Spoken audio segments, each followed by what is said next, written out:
الجنجويد المشوا تينا افرش لهم سامين. ايوه دي شغل ذاته. اي جنجويتي قطع وادي سايره بهناك انفرش فرشه الله يلاقينا، كان بالعربات وكان بالطيران وكان بمشاة من جنبو ساولو. الليله يوم الجمعه ده في شغل عظيم جدا جدا اشتغلوها الشباب ده، والله فرشوا جنجويد فرشه. والله الله يلاقينا. اقسم بالله يوم داك مش فرشهم جوا، والله بتاع الليله دي اكبر. ولسه الصور هيظهر بكميات مئات.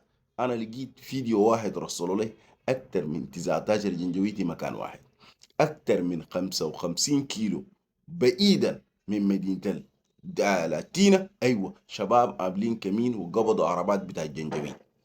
الطيران اشتغل في الميليشيات الجرع من التينة شغل ممتاز جدا، والشباب ما قصروا.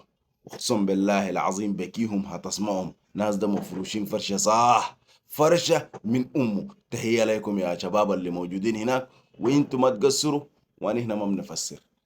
تسلموا.